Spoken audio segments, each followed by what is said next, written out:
Yuk jadi bagian dari dakwah kami. Dukung operasional dakwah dan sosial kami, raih pahala amal jariah yang terus mengalir sampai hari kiamat. Assalamualaikum warahmatullahi wabarakatuh. Alhamdulillah, wassalatu wassalamu ala rasulillah. Segala puji dan puja kehadirat Allah subhanahu wa ta'ala, juga salawat dan taslim kepada Ibu besar Muhammad sallallahu alaihi wa ala alihi wa sahbihi wasallam. Seperti biasa, bila Allah subhanahu wa ta'ala mudahkan, kita akan melanjutkan buku kita Riyadhus Shalihin tulis oleh Imam Nawawi rahimahullah. Dan kita akan masuk ke bab nomor 225, bab keutamaan puasa Muharram, Sya'ban dan bulan-bulan haram. Yang dimaksud dengan bulan Muharram adalah bulan pertama dari bulan-bulan Hijriyah tentunya, sebagaimana tidak asing buat kita, dan terus kami ingatkan agar Bapak Ibu sekalian selalu memiliki kalender yang ada hijriahnya.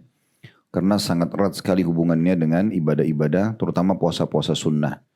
Di antaranya puasa bulan Muharram.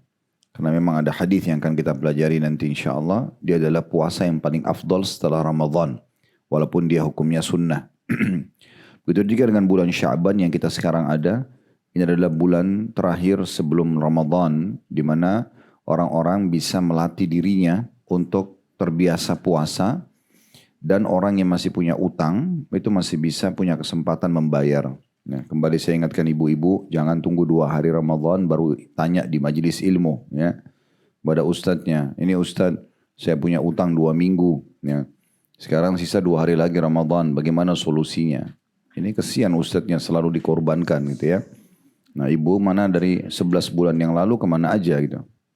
Harusnya memang sudah ada ya, sudah tahu tentang masalah pembayaran utang Ramadan. Jadi kalau ibu sengaja menunda atau seorang muslim menunda sampai tiba Ramadan, itu dosa besar ya. Itu bukan dosa kecil tapi dosa besar. Mirip dengan orang sengaja menunda sholatnya sampai keluar waktunya. Ya, dan ini tidak boleh sama sekali. Kemudian bulan-bulan haram yang dimaksud di sini bukan berarti terharamkan, tetapi mulia maksudnya. Ya, karena dalam bahasa Arab hurum itu adalah kemuliaan, bulan-bulan mulia, yaitu bulan Rajab, Dzulqa'dah, Dzulhijjah dan bulan Muharram. Nah, 4 bulan ini.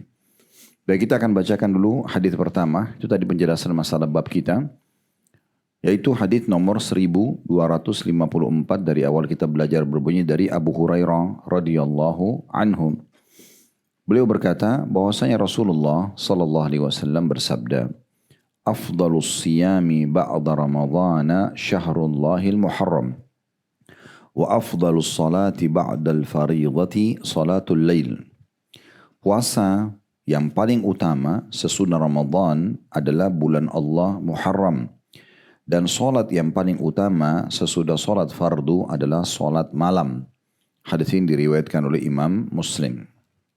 Seperti biasa, kita akan korek mutiara ilmunya. Pelajaran yang pertama adalah bahwasanya adanya atau Ramadan adalah bulan yang paling baik untuk puasa. Makanya dia dijadikan sebagai bulan yang wajib untuk puasa. Dan Ramadan bulan ke-9 dari bulan-bulan Hijriyah. Gitu ya. Kita sekarang bulan Sya'ban, bulan ke-8. Potongan hadis ini kita ambil pelajaran pertamanya, kalau Ramadan adalah waktu yang paling baik untuk berpuasa. Karena dia dijadikan sebagai rukun Islam oleh Allah SWT dan wajib bagi semua orang yang tidak punya halangan itu ya. Misalnya halangan itu musafir, dia boleh ganti dengan hari yang lain kalau dia memang mau mengambil rukhsah atau keringanannya. Atau wanita yang haid dan nifas, ini juga bisa diganti di waktu yang lain setelah Ramadan. Itu pun wajib menggantinya. Begitu juga dengan orang-orang yang sudah sakit kronis yang tidak memungkinkan sembuh sehingga tidak bisa lagi berpuasa, maka orang seperti ini membayar fidyah, mengeluarkan kurang lebih sama dengan zakat fitrah, sekitar 2,5 kilo beras per hari, dibagikan tinggal dikali jumlah dari puasa yang kita tinggalkan. Nah, ini keadaan-keadaan kondisi di mana orang bisa saja tidak berpuasa atau ditunda atau diganti dengan hari yang lain. Pelajaran yang kedua, bahwasanya yang datang paling afdal setelah puasa Ramadan adalah puasa bulan Muharram. Dan ini rincian para ulama bisa bermakna Bapak Ibu bisa memperbanyak puasa di bulan Muharram. Kalau pernah dengar namanya puasa tatawu, puasa tambahan. Ya. Jadi ada puasa Senin Kamis, puasa Ayyamul Bid. Ya. puasa 3 hari setiap bulan. Nanti ada babnya sendiri setelah ini insya Allah kita bahas hadis-hadisnya. Maka juga ada namanya puasa tatawu. Tatawu itu diambil daripada hadis pernah Nabi SAW pulang ke rumah beliau dan bertanya kepada Aisyah radhiyallahu anha, ada makanan enggak? Maka Aisyah mengatakan tidak ada ya Rasulullah. Kata Nabi SAW, kalau begitu hari ini aku berpuasa. Nah puasa kata Nabi SAW ini berarti menandakan bukan Senin dan Kamis. Karena puasa Senin dan Kamis Nabi nggak pernah tinggalkan. Berarti pada hari itu sebenarnya bukan hari puasa. Contoh misalnya hari Selasa, hari Rabu ya. Itu boleh berpuasa. Misal Bapak Ibu bangun pagi, belum sarapan. Dan misal sampai jam 10, jam 11 memang belum sempat ada pembatal-pembatal puasa. Belum makan, belum minum, tidak ada terjadi interaksi biologi suami istri misalnya. Lalu dia bilang udah saya mau puasa aja di hari ini. Bisa saja. Gak masalah gitu kan. Itu juga dengan orang-orang yang miskin kondisinya tidak dapat makanan, tidak dapat minuman. Sehingga membuat dia mengambil satu kesimpulan kalau saya puasa aja. Ya, daripada juga kelaparan, daripada haus gitu ya. Nah itu diambil daripada sikap Nabi SAW. Di mana Nabi SAW pada saat tanya Aisyah ada makanan gak? Aisyah mengatakan tidak. Maka Nabi SAW pun mengatakan kalau gitu hari ini aku puasa. Nah seperti itu gambarannya. Ini pelajaran yang kedua. Jadi bisa saja kita memperbanyak puasa di bulan Muharram sebanyak kita bisa lakukan, atau kita fokus ke puasa-puasa yang memang ada anjurannya, Senin, Kamis dan Ayyamul Bid. Maka ini lebih afdal daripada hari-hari yang lain. Lebih afdal daripada hari-hari yang lain. Kemudian pelajaran yang ketiga, bahwasanya solat yang paling afdal adalah solat 5 waktu.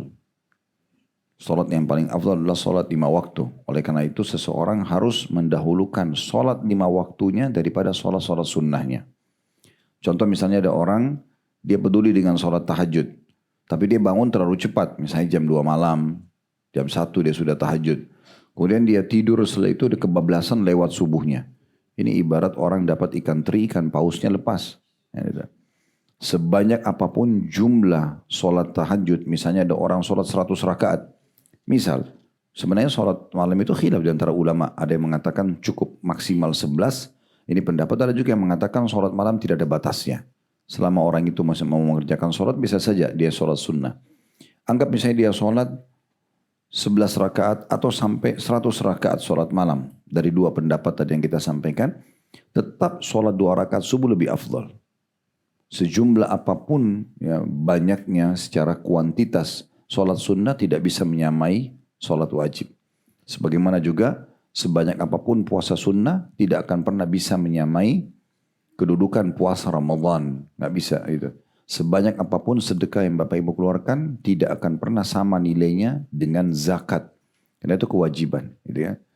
Nah ini yang harus kita fahami. Jadi jangan sampai yang wajib-wajib terbengkalai, yang sunnah malah kita hidupkan. Ada orang kalau sholat malam luar biasa. Sampai baca banyak sekali ayat Al-Quran. Tapi kalau sholat subuh, inna atayna dan wal asr. Tapi kalau sholat malamnya dibaca 1 juz. Ini kok unik ini, kenapa sholat sunnahnya malah lebih diperhatikan. Kenapa bukan sholat wajibnya gitu ya. Dan ada sebuah hadis Nabi SAW yang berbunyi riwayat Bukhari. Kata Nabi SAW, Allah berfirman, sesungguhnya amal yang paling aku cintai dari seorang hamba adalah yang aku wajibkan pada mereka. Jadi kalau kita fokus kepada yang wajib saja, itu sudah cukup membuat kita mendapatkan ya, yang terbaik dari Allah Subhanahu wa ta'ala. Oleh karena itu berikan perhatian baik-baik. Selalu ingat ini ya, 3 poin yang disimpulkan definisi di dalam sholat khusyuk itu adalah 3 hal. Kalau berkumpul, tepat waktu, tepat gerakan, dan tepat bacaan. Kalau 3 hal ini bisa kita gabungkan, maka berarti dengan izin Allah Subhanahu wa ta'ala kita akan ya mendapatkan kekhusyuan dalam sholat. Dan orang yang jaga sholat-sholat wajibnya, maka insya Allah sholat sunnahnya Allah akan berikan keberkahan. Ya kalau kita sudah komitmen selalu tepat waktu sholat wajib, selalu benar gerakannya dan bacaannya, nanti sholat-sholat sunnah itu jadi ringan untuk kita kerjakan. Pelajaran yang keempat, bahwasanya sholat yang paling afdal setelah sholat wajib adalah sholat tahajud. Dan ini banyak sekali riwayat yang menjelaskan tentang masalah keutamaan tahajud dan sudah pernah kita bahas sebelumnya ya. Di bab tentang sholat ini kan kita bicara tentang puasa. Bagaimana Aisyah berkata radhiyallahu anha, jangan pernah kalian tinggalkan sholat malam karena Rasulullah SAW tidak pernah meninggalkan kalaupun beliau sangat letih. Ya, kita lagi kurang mood misalnya, ya, kurang sehat, tetap Nabi SAW mengerjakan walaupun dalam kondisi duduk, Ya, bagi orang-orang yang sudah mengenal Tuhannya, dia tahu dan mengejar surga, maka pasti tahajud tidak akan luput dari dia. Ya, itu sudah menjadi satu tradisi, ya. Tanda kutip sini tradisi adalah kebiasaan dia pribadi untuk menghidupkan sholat malam. Karena itu memang waktu yang paling tepat untuk khusyuk dalam ibadah.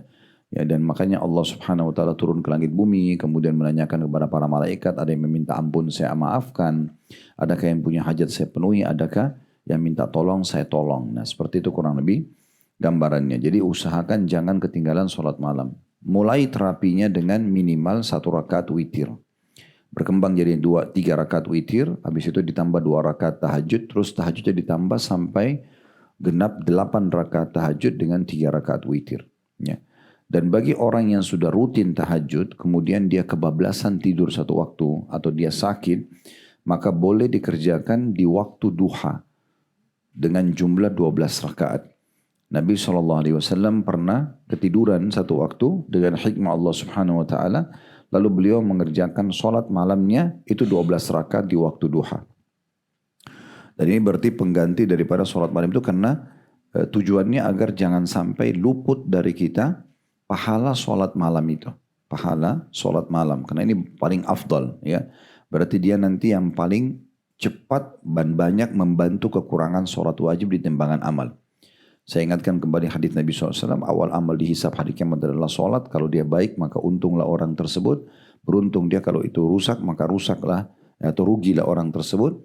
Dan kalau sholat wajibnya ada yang kurang, Allah Azza wa Jalla berfirman kepada para malaikat, lihatlah sholat-sholat sunnahnya, kalau ada maka disempurnakanlah sholat wajibnya, dan begitu berlaku pada amal-amal yang lainnya. Berarti yang paling banyak membantu sholat wajib kita kalau ada, misal kita kurang khusyuk, mengkhayal, mungkin orang lupa wudu dan segala macam, maka akan disempurnakan dengan sholat-sholat sunnah, dan paling utama adalah sholat tahajudnya. Nah, ini Ramadan akan datang insya Allah. Sholat tarawih yang artinya santai itu tarawih, ya. Dia sama saja, tarawih, qiyamul lail, qiyamul Ramadan, tahajud sama. Cuma bedanya di bulan Ramadan Allah Subhanahu Wa Taala membuat itu sebagai bulan training, pelatihan agar membiasakan kita mencapai tingkat ketakwaan, kepatuhan pada Allah. Jadi dimudahkan semua. Sebulan kita dibiasakan puasa, sebulan kita dibiasakan sholat tarawih atau tahajud. Kita dianjurkan selalu bangun sahur selama sebulan. Sahur itu waktu mustajab doa. Ya, itulah waktu sahur. Ya, waktu di mana Allah puji dalam Al-Quran, wabil asharihum yastakfirun. Dan hamba-hamba Allah pilihan ahli surga itu, mereka kalau waktu sahur, mereka memperbanyak istighfar. Itu waktu tahajud, waktu berdoa, waktu memohon ampun kepada Allah Subhanahu Wa Taala. Sebulan kita dilatih. Kembali saya ingatkan lagi, Ramadan bulan pelatihan. Tujuannya agar kita terapkan 11 bulan ke depan, ya, tentang masalah itu. 11 bulan ke depan kita terapkan, ya. Nanti Ramadan akan datang lebih baik lagi dari sebelumnya. Bekal lagi 11 bulan ke depan sampai ajal kita datang, sementara kita sudah mendapatkan maksimal pahala. Itu 4 pelajaran dari hadis yang pertama di bab kita. Jadi saya ulangi lagi tentang puasa yang paling afdal adalah Ramadan. Itu pelajaran pertama. Pelajaran yang kedua adalah puasa yang paling afdal setelah Ramadan. Puasa sunnah adalah bulan Muharram. Sudah kita rincikan. Boleh Senin, Kamis dan Ayyamul Bid saja. Atau kita tambah dengan puasa-puasa tatawu atau tambahan. Pelajaran ketiga, solat yang paling afdal yang harus punya perhatian khusus adalah solat 5 waktu. Dari penampilan kita, pakaian berhadap kepada Allah, bersihnya, rapinya, kemudian sempurnanya udu, benarnya gerakan, benarnya bacaan, semua itu harus kita jaga. Kesimpulan bahasa sederhana adalah khusyuknya.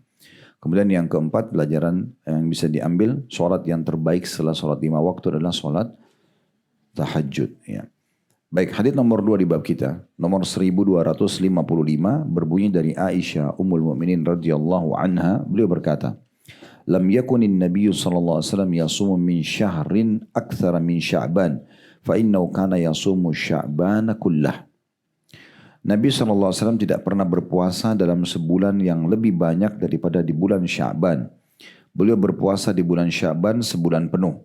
Dalam sebuah riwayat, kana yasumu sya'bana illa qalila. Beliau berpuasa di bulan Sya'ban kecuali sedikit saja. Hadits ini muttafaqun alaih atau disepakatin oleh Bukhari dan juga Muslim. Dari hadis ini kita ambil pelajaran yang pertama, kedudukan Ummul Mukminin Aisyah radhiyallahu anha, karena beliau menceritakan tentang kebiasaan Nabi SAW ini. Pelajaran yang kedua, bahwasanya Nabi SAW peduli secara khusus puasa bulan Sya'ban. Bisa karena dua alasan. Yang pertama, karena beliau ingin membiasakan diri yang menyambut Ramadan, sehingga sudah terbiasa puasa sebelumnya. Jadi beda persepsi orang beriman sama persepsi orang-orang yang fasik, orang yang jauh dari agama gitu ya. Jadi kadang-kadang orang berpikir puasa Sya'ban sebulan penuh, tanpa Ramadan sebulan berat banget. Nah itu pemikirannya orang-orang yang fasik, jauh dari agama. Tapi orang kalau beriman beda. Makin banyak ibadah yang dia kerjakan, dia makin bangga, dia makin senang gitu ya. Bukan bangga depan orang, tapi dia maksudnya berhasil melakukan ibadah maksimal. Ya. Dan tidak ada salahnya sekali seumur hidup kita terapkan apa yang Nabi SAW contohkan ini. Artinya tiba bulan Sya'ban kita bisa perbanyak puasa gitu ya. Bisa juga dikarenakan karena Nabi SAW dalam beberapa athar disebutkan menemani Aisyah radhiyallahu anha yang dalam sebuah riwayat beliau pernah berpuasa utang Ramadannya di bulan Sya'ban. Itu bisa saja Nabi SAW juga ingin menemani Aisyah agar suasananya hidup bersama-sama berpuasa gitu ya dan berbuka puasa. Nah ini juga bisa diambil dari masalah itu. Pelajaran kedua yang bisa diambil bahwasanya dua buah riwayat ini tidak bentrok antara Nabi SAW pernah puasa Sya'ban sebulan penuh. Riwayat yang pertama, riwayat yang kedua Nabi SAW puasa Sya'ban kecuali sedikit. Dua-duanya tidak bentrok. Bisa saja maksudnya adalah Nabi pernah puasa Sya'ban sebulan penuh. Nabi juga pernah melewatin tahun di mana ada hari-hari Sya'ban beliau tidak puasa. Ya, beliau tidak puasa gitu ya. Ada riwayat juga dikatakan Nabi SAW kadang-kadang berpuasa sampai para sahabat mengira beliau tidak berhenti puasa. Kadang-kadang beliau juga tidak puasa. Ya, ini puasa sunnah maksudnya. Sampai sahabat mengira beliau tidak akan puasa. Jadi memang Nabi SAW kadang-kadang menyelang-nyelingkan. Ya, artinya di sini kita bisa melakukan hal yang seperti ini. Karena ada juga riwayat yang berbunyi Nabi SAW yaitu mengingatkan ya, agar tidak lagi puasa setelah lewat 15 Sya'ban. Ya, jadi terakhir puasa di Sya'ban itu adalah pertengahan Sya'ban. Puasa Iyamul Bidnya. 13, 14, 15. Nah sesudahnya kayak kita sekarang ini itu udah gak puasa sunnah lagi. Ini dibahas juga oleh para ulama. Ini kalau seandainya ya orang yang rutin puasa selama setahun penuh. Kayak orang puasa misalnya puasa Daud, sehari puasa setidak. Atau orang rutin Senin Kamis, Ayyamul Bid, rutin setiap bulan. Maka di bulan Sya'ban dia bisa mengambil keringanan ya untuk puasa sampai pertengahan saja. Sisanya maka dia tidak berpuasa lagi. Ya, untuk memberikan istirahat tubuhnya, nanti dia puasa di Ramadan. Karena dia sebenarnya sudah terbiasa. Dia sudah terbiasa. Jadi semua ini bisa dikerjakan. Usahakan kata para ulama di saat kita menemukan ada sebuah riwayat tentang sikap Nabi SAW dalam satu perbuatan, zikir kah, doa kah, atau ibadah-ibadah termasuk puasa di sini misalnya. Dan ada beberapa ragam riwayat yang menyampaikan kita kerjakan semuanya. Kalau masih ingat pernah saya bilang, kan dalam doa ruku misalnya dalam sholat atau doa iftitah itu kan ada banyak pilihannya. Tidak apa-apa kita pilih satu saja doa iftitah, tapi usahakan doa-doa iftitah yang lain pernah kita baca walaupun sekali seumur hidup. Ya. Supaya di buku amal kita tercatat hampir semua syariat Nabi Muhammad SAW sudah kita amalkan. Sudah kita amalkan. Ada satu buku yang kami bedah, berjalan setiap hari Kamis sekarang, itu bahasan tentang sunnah-sunnah yang terlupakan. Buku itu juga unik ya.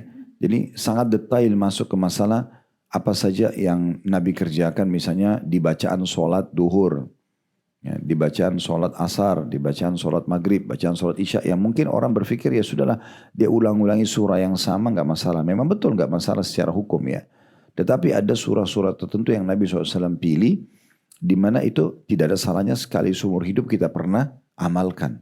Supaya buku amal kita tercatat semua amal-amal ini pernah kita kerjakan. Karena kita tidak tahu seberapa besar balasan yang Allah sudah siapkan untuk ibadah tersebut.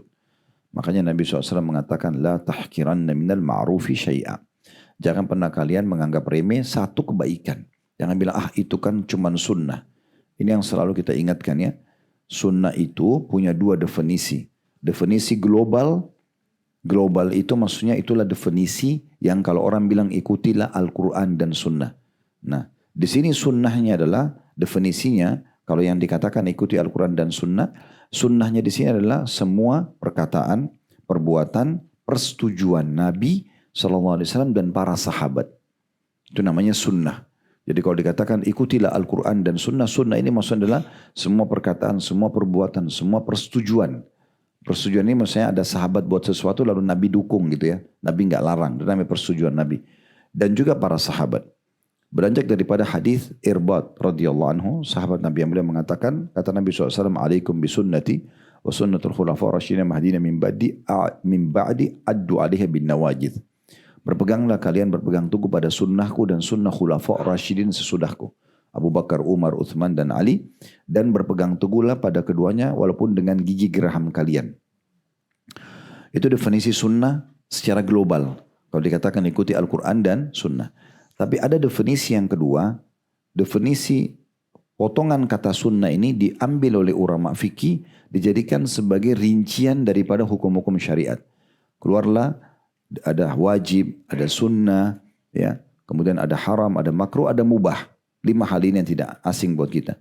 Wajib dikerjakan dapat pahala, ditinggalkan berdosa.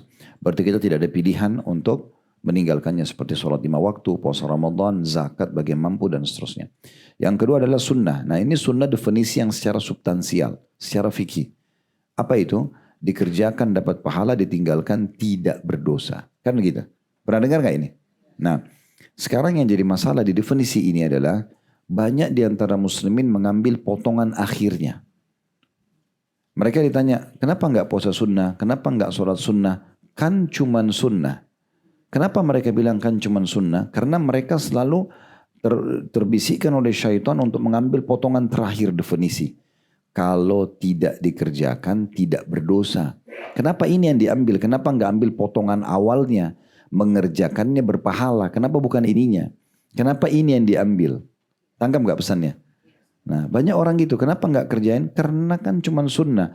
Definisi sunnah apa? Diambil potongan akhirnya. Kalau tidak dikerjakan kan tidak berdosa. Kenapa gak ambil potongan awalnya? Dikerjakan dapat pahala. Kan gitu. Dan ingat ya. Di hari kiamat nanti. Ibadah-ibadah kita ini. Berikut juga dengan dosa-dosa sifatnya akumulatif.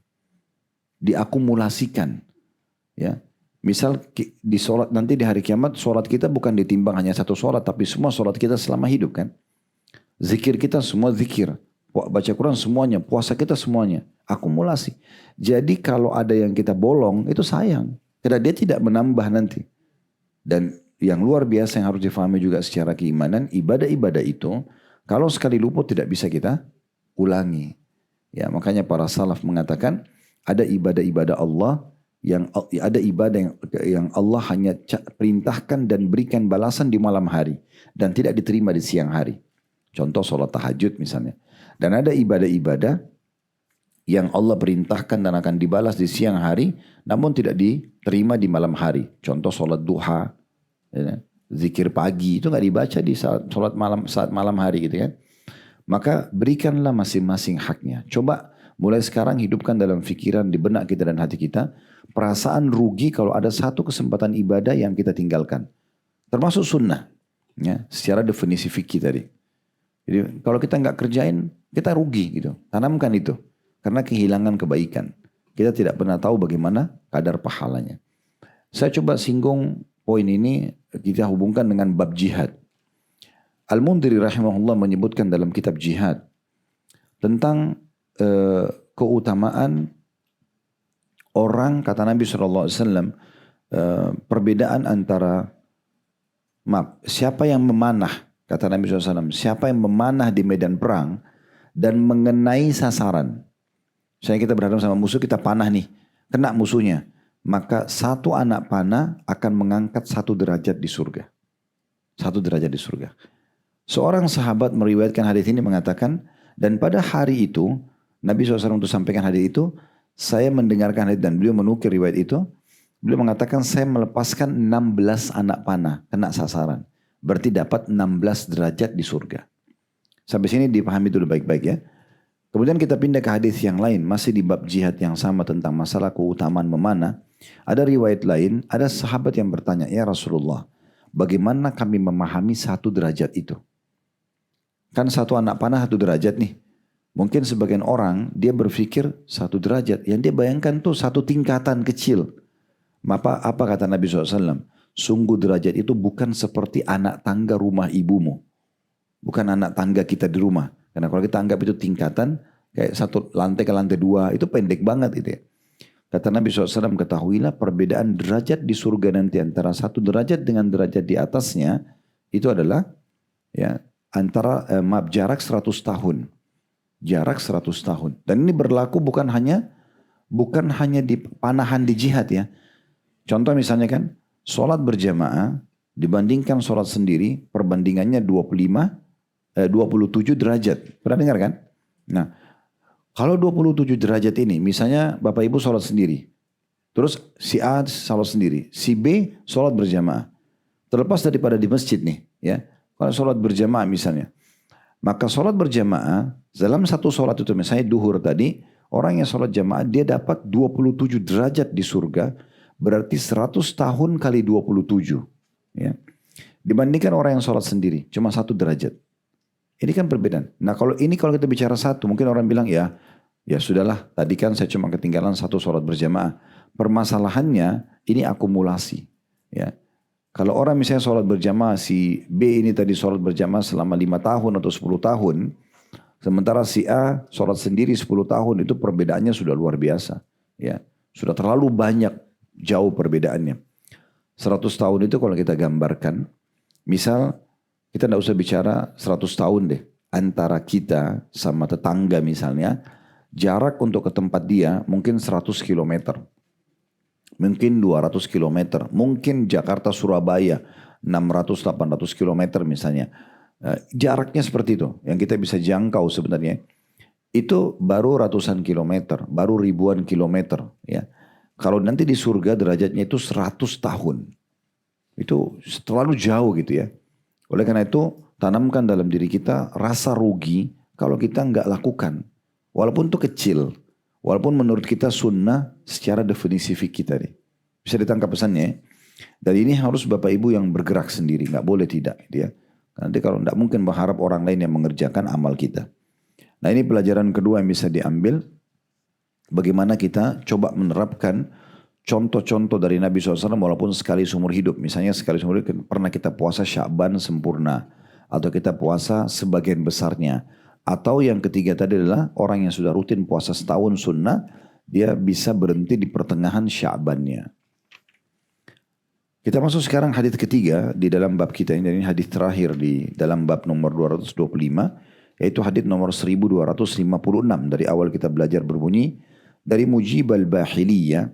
Dari bapaknya atau pamannya, annahu ata Rasulullah sallallahu alaihi wasallam annahu ata Rasulullah sallallahu alaihi wasallam thumma talaq fa atahu ba'da sanah wa qad taghayyarat halatuhu wa hay'atuhu fa qala Rasulullah ama ta'rifuni qala wa man anta qala ana al-bahili alladhi ji'tuka 'am al-awwal qala fama ghayyaraka wa qad kunta hasan al-hay'ah قال ما أكلت طعاما منذ فارقتك إلا بليل فقال رسول الله صلى الله عليه وسلم عذبت نفسك ثم قال صم شهر الصبر ويوما من كل شهر قال زدني فإن بي قوة قال صم يومين قال زدني قال صم 3 أيام قال زدني قال صم من الحرم واترك صم من الحرم واترك sum minal hurumi watruk wa qala bi asabihi thalathi fadammaha thumma arsalaha.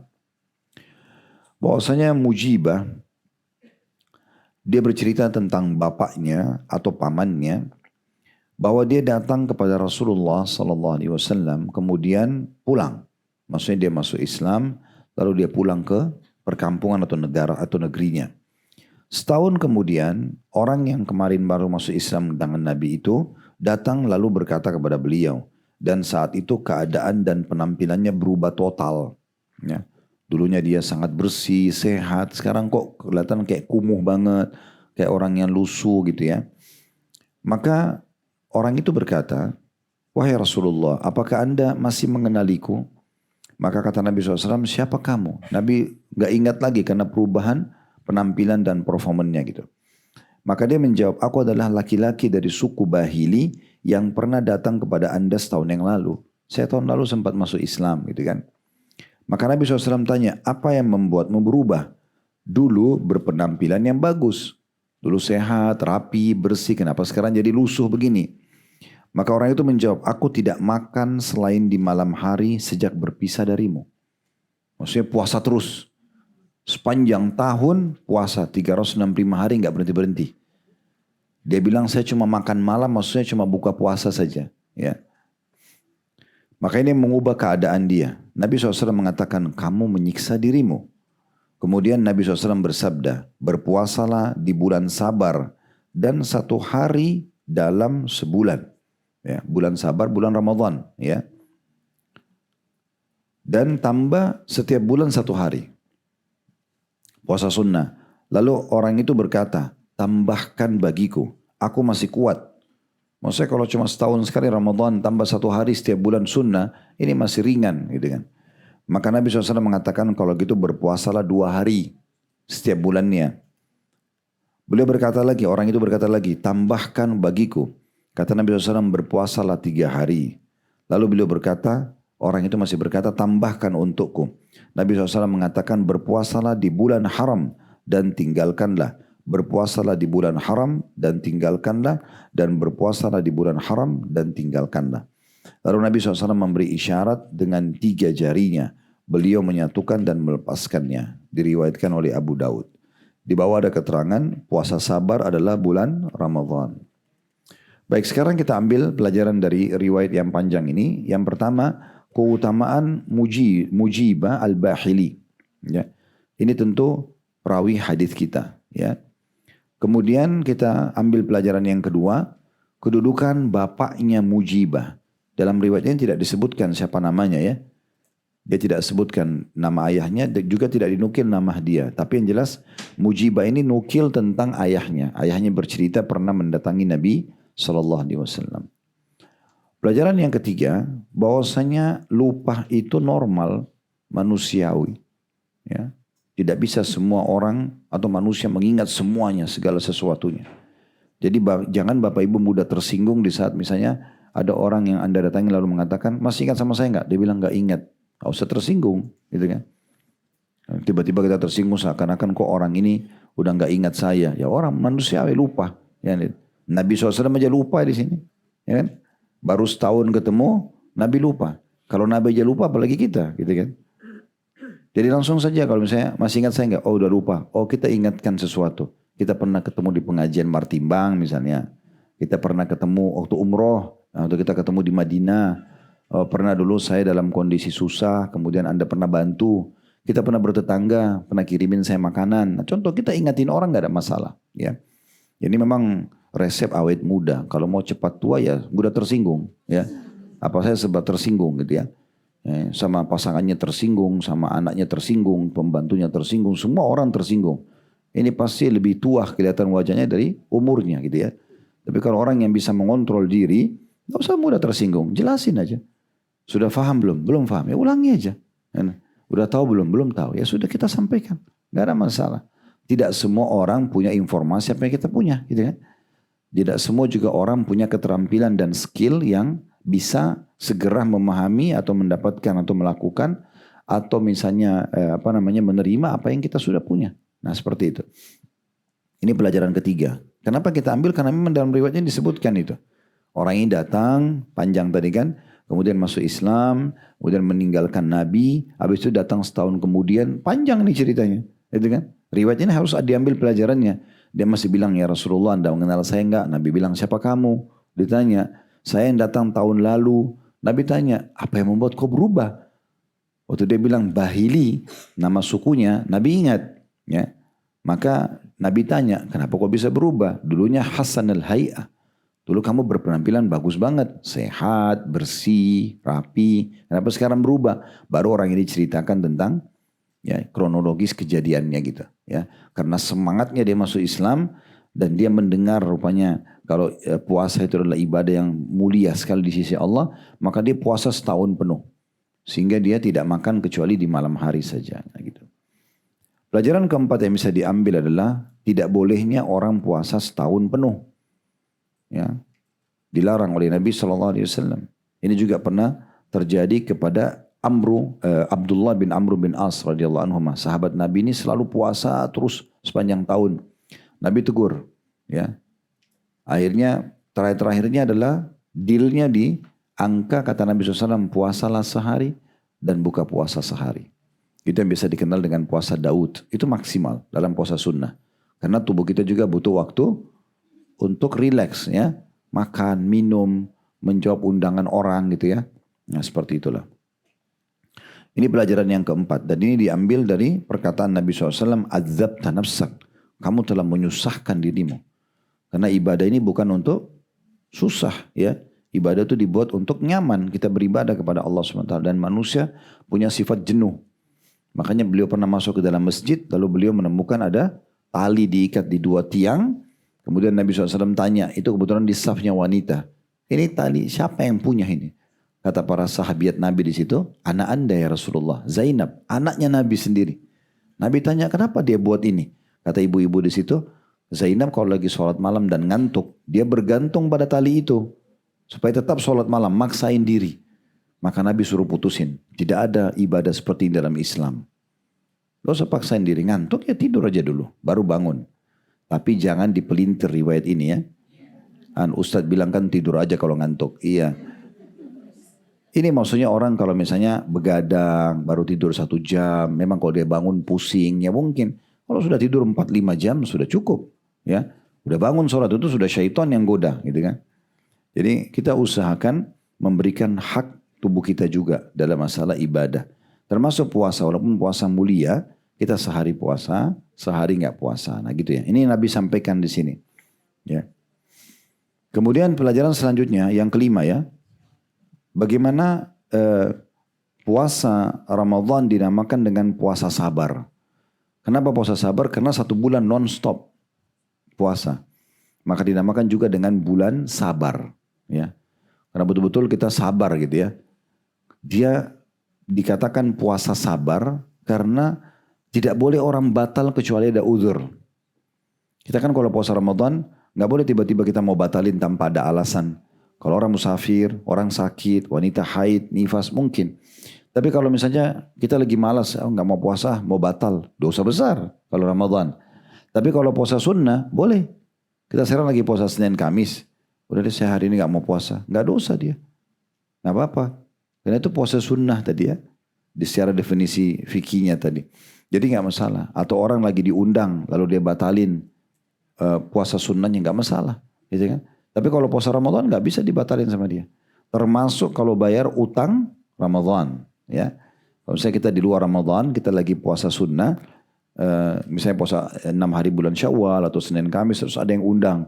Lalu kita tahu sebenarnya tuan rumahnya ini berharap banget kita makan makanannya, udah kita batalin puasanya. Tapi kalau bayar utang Ramadan nggak boleh karena hukumnya sama wajib. Walaupun kita misalnya puasanya di selain Ramadan karena bayar utang Ramadan berarti bayar utang wajib, nggak boleh dibatalin kecuali dengan uzur. Nah gitu.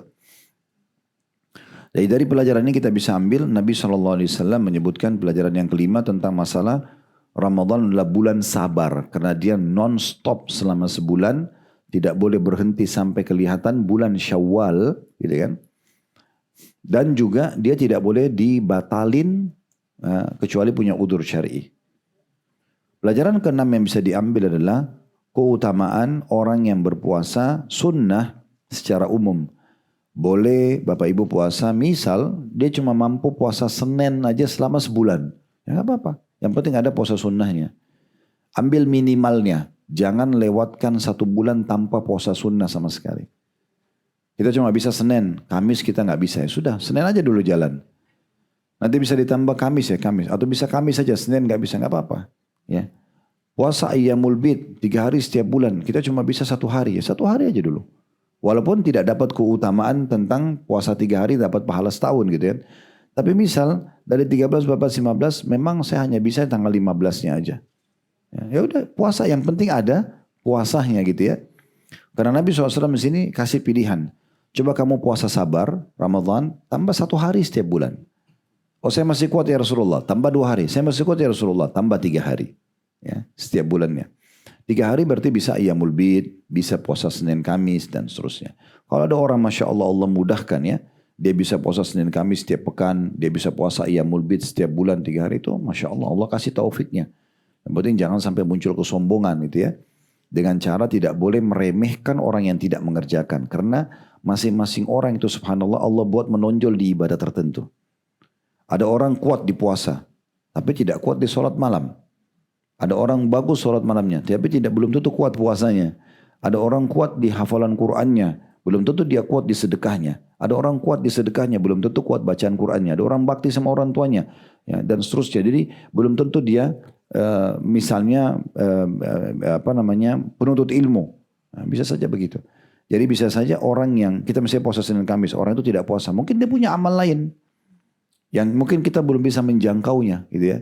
Kita belum bisa menjangkau. Jadi jangan pernah anggap remeh. Kita tidak usah bicara puasa sunnah Senin Kamis atau Ayyamul Bid. Kalau kita bisa kerjakan kita syukur. Antara kita sama Allah. Gak usah sampai meremehkan orang.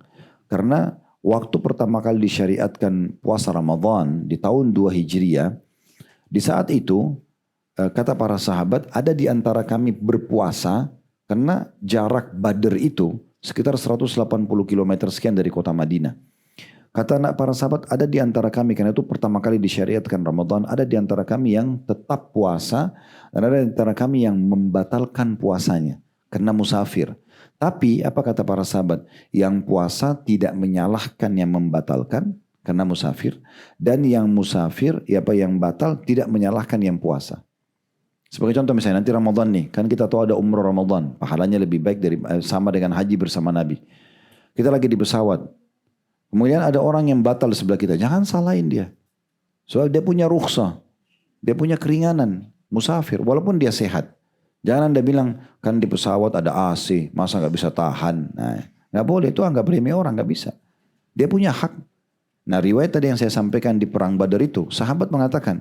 Itu pertama kali disyariatkan Ramadan. Dan lagi jihad. Ada di antara kami yang puasa. Ada di antara kami yang batalkan puasanya. Tapi yang puasa tidak salahin yang batal tidak salahin yang puasa. Begitu. Selama dia punya udzur syar'i. Musafir itu udzur syar'i. Ya. Boleh enggak Ustaz? Saya sementara umroh 9 hari, 4 hari di Madinah, 5 hari di Mekah, saya tidak puasa. Hak Anda musafir. Tergantung kalau kita ambil hukum safar. Tapi jangan lupa bayar. Masalahnya itu, bayar 9 hari nanti. Kan gitu. Tentu lebih baik puasa. Gimana Ustaz supaya puasa saya lancar? Mulailah dengan persepsi positif. Puasa itu ringan.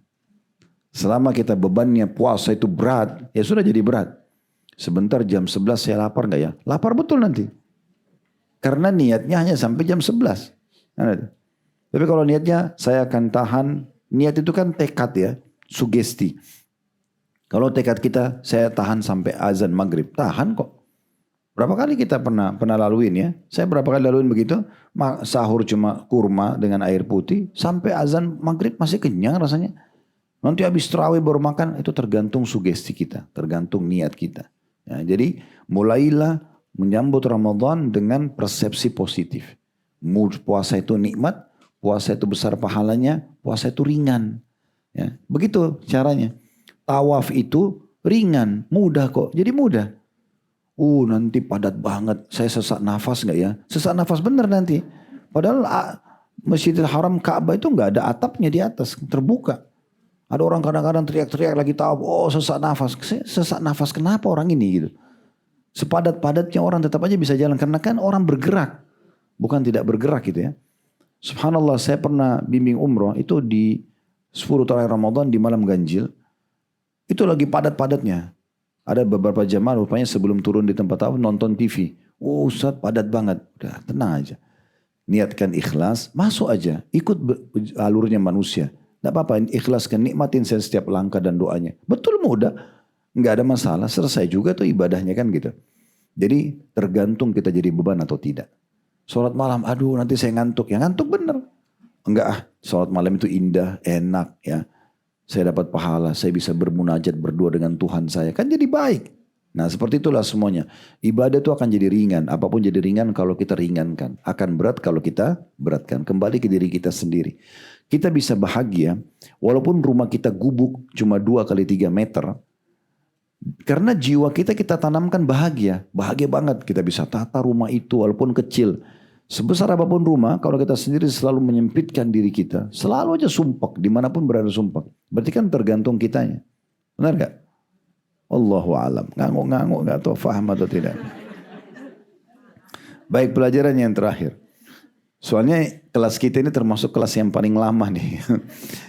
Kadang-kadang saya ulangi lagi, masih nulis.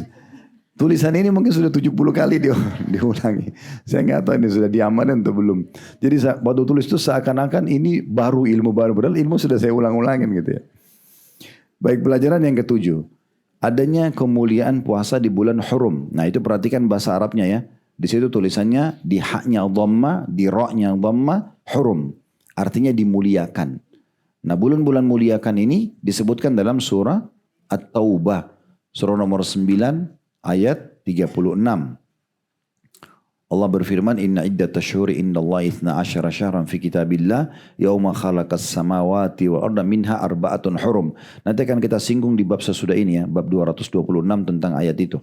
Sesungguhnya di sisi Allah SWT ada 12 bulan, yaitu bulan-bulan Hijriah ya, Muharram, Safar, Rabiul Awwal, Rabiul Tsani, Jumadil Ula, Jumadil Tsani, Rajab, Sya'ban, Ramadan, Syawal, Dzulqa'dah, Dzulhijjah. Dan di antaranya ada 4 bulan yang dimuliakan. Nah itu namanya bulan-bulan Hurum. Bulan itu adalah Rajab, ya, bulan ke-7 ya. Kita kan sekarang bulan 8 Sya'ban, bulan lalu. Nah, itu apapun ibadah yang Bapak Ibu kerjakan di bulan Rajab, pahalanya lebih besar dibandingkan bulan-bulan lain. Dosa yang dikerjakan lebih berat daripada dosa dikerjakan di bulan lain. Kemudian 3 bulan berturut-turut, Dzulqa'dah, bulan 11, Dzulhijjah, bulan 12, dan bulan Muharram, bulan yang pertama. Nah di sini Nabi SAW memerintahkan sahabat ini agar coba puasa di bulan-bulan Hurum itu, ya 4 bulan itu, 1 tahun ini puasa, tahun depan bisa kamu tinggalkan.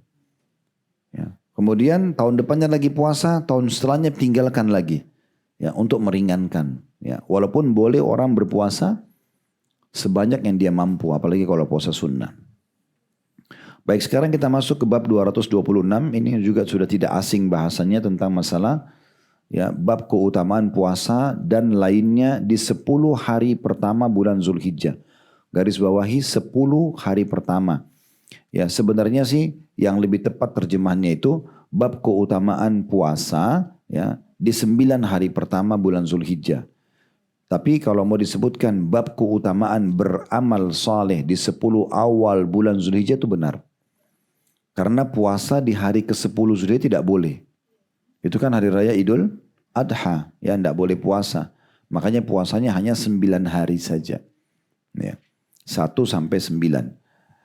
Tapi di sini yang dikatakan dan lain-lainnya maksudnya amal-amal yang lain. Amal yang lain betul. Ya. Puncak-puncak ibadah terbaik ya setelah Ramadan adalah 10 awal bulan Zulhijjah. Kita sudah pernah jelaskan ini ya. Saya ingatkan kembali. Ada pendapat sebagian ulama beranjak daripada hadis yang akan kita baca sebentar lagi cuma sebuah hadis. Dari hadis ini sebagian ulama mengatakan 10 awal bulan Zulhijjah lebih afdal daripada 10 terakhir Ramadan.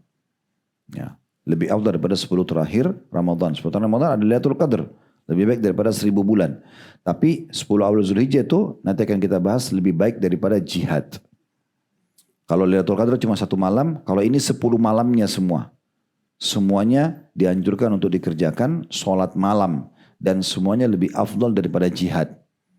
Ya, jadi setiap malamnya lebih afdal daripada jihad. Kalau ada yang mengatakan, Ustaz gimana caranya kita bedakan antara jihad. Setiap hari ini pahala jihad. Dengan Lailatul Qadar yang lebih baik daripada 1000 bulan. Maka kami menjawab 1000 bulan itu hanya terjadi sekali. Setahun. Di malam-malam ganjil, bisa malam 21, 23, 25, 27 misalnya berputar-putar di situ ya. Kuasa Allah walaupun lebih sering terjadi di malam 27. Ini kan sekali. Nah, Kemudian di 10 awal Zulhijjah itu 10 malamnya semua dipuji. Nanti kita baca hadisnya. Kemudian memang jihad lebih afdal daripada ibadah-ibadah yang lain. Ada sebuah riwayat yang menarik gitu. Riwayat ini disahihkan oleh Syekh Al-Albani dalam Sahih Targhib wa Tarhib dalam bab jihad. Pernah Mujahid ini seorang tabi'in yang sangat masyhur, muridnya Abu Hurairah radhiyallahu anhu. Beliau pernah berperang sama Abu Hurairah dan pasukan muslimin, dan dikatakan oleh Mujahid pada saat kami sedang berada di pinggiran pantai di medan perang. Sebelum musuh orang kafirin datang gitu. Lalu kemudian waktu terdengar musuh sudah mendekat, maka pasukan muslimin mulai mengambil posisi masing-masing, menyelamatkan, maksudnya mencari posisi aman ya. Kecuali Abu Hurairah. Abu Hurairah tetap berdiri di situ. Beliau tidak pergi. Lalu Mujahid bertanya, saya melihat orang-orang pada pergi untuk menyelamatkan diri. Kenapa maksudnya mengatur posisi untuk bisa berperang? Kenapa Anda masih di sini? Tempat itu sangat terbuka. Kalau musuh datang berarti dia diserang pertama gitu. Maka kata Abu Hurairah radhiyallahu anhu, saya telah mendengarkan Rasulullah SAW bersabda, sungguh ya berdiri sesaat di medan perang, sesaat, hitungan detik saja, seperti ini. Karena Abu Hurairah juga habis itu pergi. Berdiri sesaat di medan perang, walaupun musuh belum datang, tapi itu adalah medan perang, lebih baik daripada sholat qiyamul lail, sholat malam, Lailatul Qadar di depan Hajar Aswad. Ya. Nah, dari hadits ini diambil pelajaran bahwasanya yang paling afdal Bapak Ibu kerjakan di Lailatul Qadar adalah sholat malam. Makanya kata Nabi SAW, "Man shalla Lailatul Qadar imanan wa ihtisaban ghufira lahu ma taqaddama min dzambi." Siapa yang mengerjakan sholat malam di Lailatul Qadar maka diampuni karena keimanan dan mengharapkan pahalanya, diampuni dosa-dosa yang lalu. Dari yang paling afdal sholat malam ya di malam ganjil itu. Tetapi dan yang paling afdal di Mekah. Ya, oleh karena itu kalau Bapak Ibu bisa menghabiskan 10 terakhir Ramadan di Mekah, habiskan. Kalau tidak bisa betul-betul darurat, datanglah sholat di malam-malam ganjilnya, gitu kan? Karena di travel itu tentu Bapak Ibu bisa pesan, saya mau berangkat hari ini, saya mau pulang besok. Itu bisa sebenarnya. Tergantung ada available tiketnya bisa, gitu kan, disiapkan. Kalau memang betul-betul urgent harus pulang pergi, yang penting pas kena malam ganjil misalnya, kita umroh dan kita sholat malam kemudian kita pulang. Karena dari hadits ini diambil pelajaran sholat yang paling afdal sholat malam itu dikerjakan di Lailatul Qadar dalam sholat malam di depan Hajar Aswad, maksudnya di Mekah, di Ka'bah ya, dekat Ka'bah. Nah, tetapi di sini Abu Hurairah berkata, berdiri sesaat di medan perang, sesaat saja lebih baik daripada sholat malam Lailatul Qadar di depan Ka'bah. Berarti kan memang jihad lebih afdal daripada beribadah di Lailatul Qadar itu. Kalau ada orang pas Lailatul Qadar di medan perang itu lebih banyak lagi pahalanya. Ya, makanya saya berapa kali motivasi, setiap kali ada kesempatan pergi ke Aqsa, pergi. Ya, walaupun sekali seumur hidup. Sekarang ini. Karena sekarang ini seluruh wilayah Palestina wilayah jihad.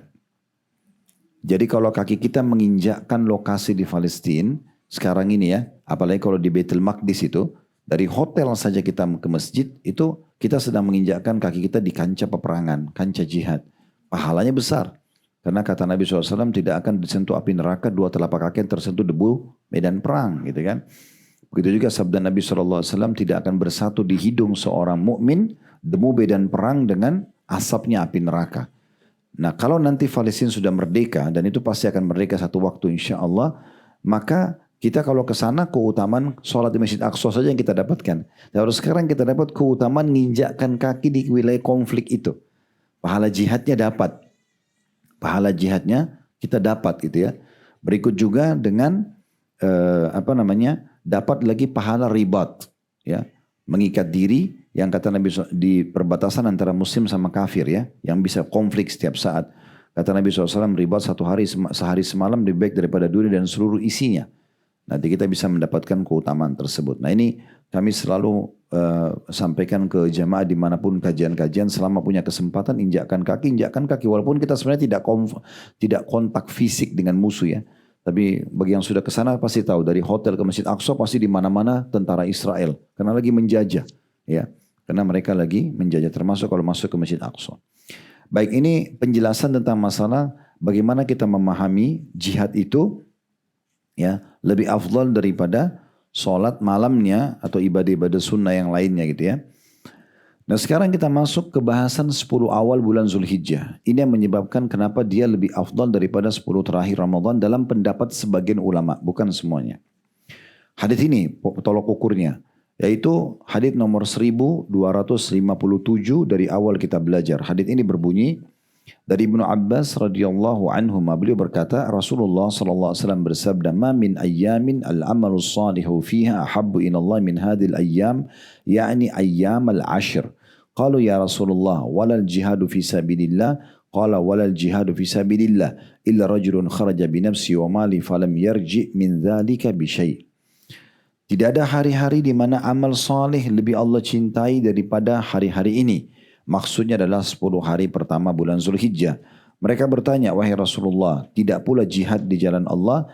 Kata Nabi SAW, tidak pula jihad di jalan Allah, kecuali seorang laki-laki yang berangkat dengan jiwa dan hartanya, kemudian tidak ada satupun darinya yang kembali pulang. Diriwayatkan oleh Imam Bukhari. Hadis ini kita ambil pelajaran yang pertama, bahwasanya semua jenis amal saleh, sunnah atau wajib yang dikerjakan di 10 awal bulan Zulhijjah, itu adalah amal yang paling Allah cintai. Makna Allah cintai, paling besar pahalanya, gitu kan? Paling mudah meninggikan derajat di surga, paling cepat memaafkan dosa-dosa. Semua itu masuk dalam makna amal-amal saleh yang Allah cintai atau paling cintai. Oleh karena itu kita di 10 awal sini banyak sekali amal yang dianjurkan ya. Di antaranya puasa 9 hari, 1 sampai 9. Kalau nggak bisa ambil beberapa hari. Kalau nggak bisa juga minimal tanggal 9-nya. Yang dikenal dengan hari Arafah. Ya, hari Arafah. Bagi orang yang sedang tidak haji dianjurkan puasa. Tidak asing hadisnya kata Nabi SAW, puasa hari Arafah mengampuni dosa setahun yang lalu dan setahun yang akan datang. Gitu ya, 1 hari puasa ini. Jangan sampai luput ini ya. Dan pendapat yang kuat sebenarnya adalah mengatakan tanggal 9 itu kita ikuti negara masing-masing. Jadi tidak harus ikutin jemaah haji yang sedang wukuf di sana. Ya. Karena kalau kita bicara wukuf, maka berarti Indonesia lebih cepat 4 jam, gitu kan? Mereka belum wukuf, kita di sini, bahkan puncak-puncaknya wukuf itu kalau duhur di Arafah, itu berarti kita di sini sudah maghrib, gitu kan? Orang baru wukuf di sana. Jadi pendapat yang kuat Allah alam yang kami juga pegang itu adalah mengikuti tanggal hijriyah di negara masing-masing. Yang penting tanggal 9. Nah seperti itu kurang lebih ya. Karena juga sebagian ulama mengatakan puasa Arafah ini itu sudah dijalankan oleh Nabi SAW sebelum diperintahkan beliau haji.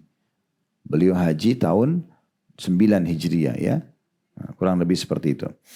Kemudian juga kita dianjurkan memperbanyak takbir, tahlil, tahmid ya. Kata Nabi SAW tidak ada orang yang bertakbir dan bertahlil di 10 awal Zulhijjah ini kecuali akan diberikan berita gembira. Kata para sahabat, ya Rasulullah, apakah dengan surga? Kata Nabi SAW, iya, dengan surga. Gitu ya. Dijanjikan ya surga bagi orang yang melakukan amal-amal. Dan semua ibadah yang lain tentunya, diantaranya zikir, bersedekah, ya, dan masuk dalamnya sholat malam. Sholat malamnya juga sama, semua lebih afdal daripada jihad.